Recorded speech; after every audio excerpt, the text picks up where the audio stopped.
NACDL does represent the individuals who are accused, and we will represent, our lawyers will represent anybody under any circumstances, because that's really the command of our Constitution, and it's what's in our blood. But we are profoundly concerned about how our laws are being created and that we preserve true justice in our system. And you know, when the arc of justice bends relentlessly toward injustice, left and right meet. We are legislating our nation into what has become a nation of criminals. Penal statutes which are unhinged from the anchor of a clearly defined criminal intent have become an instrument of social and regulatory engineering. Two distinguished representatives, each stalwarts of their respective political parties, bear witness today that Congress has lost its way in how it enacts laws.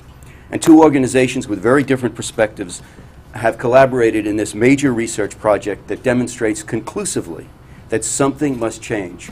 Now, this isn't exactly a major national holiday, but around this time we created a holiday to celebrate our laws called Law Day.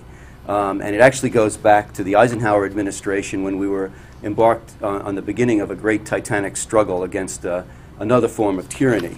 And the idea is that each year we pay tribute to the American legal system, which is really the backbone of democracy and the beacon of justice really for the world.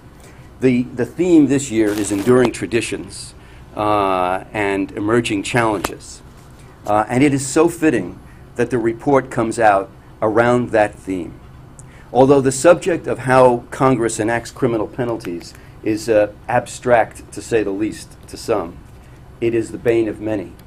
This report shows that slipshod legislative drafting results in laws that are putting well-meaning people at risk of prosecution without notice, without malicious intent, and sometimes, as you've heard from the other speakers, without awareness that they're violating the law.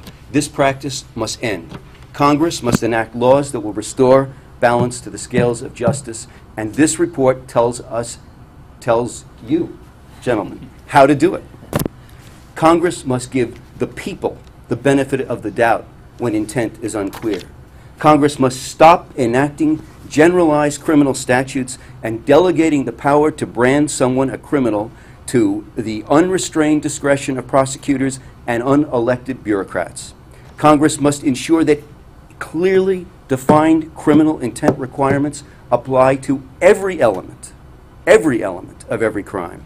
And Congress must adopt rules that ensure that no crime, not one single crime, should be enacted without review by the respective judiciary committees. And above all, there must be a moratorium on the enactment of new crimes without a precise written justification and analysis of why they are necessary. Now let's be clear. This study focused on the 109th Congress, but the flawed process continues to this day. As we gather here today, Congress is at it again. The proposed Restoring American Financial Stability Act of 2010, S. 3217, is currently being debated in the Senate. A preliminary review of this 1,500-page bill by NACDL staff reveals at least a dozen new criminal offenses, most of which would fail the test that this report has applied to the statutes in the 109th. The bill has not been referred to the House or Senate Judiciary Committee, and no such referral is planned. The bill directs unelected officials to enact new regulations that will carry criminal penalties. And we have already identified at least one criminal provision that has no intent requirement whatsoever and thus provides no protection to the innocent. Well, how often in these days of harsh partisanship do you see Republicans and Democrats banding together on any issue? And there's a reason for this. Justice is neither a Democratic nor a Republican ideal, it's an American ideal, and injustice is as abhorrent to conservatives as it is to liberals. And that's why Heritage and NACDL are here together today. We value enduring traditions, and we rise together in protest against emerging challenges to fairness. To that end, Without Intent is a blueprint for principled reform. We're here to urge every elected official to end the madness that has produced over 4,400 federal criminal statutes, and countless tens of thousands of others that arise from unchecked regulatory authority.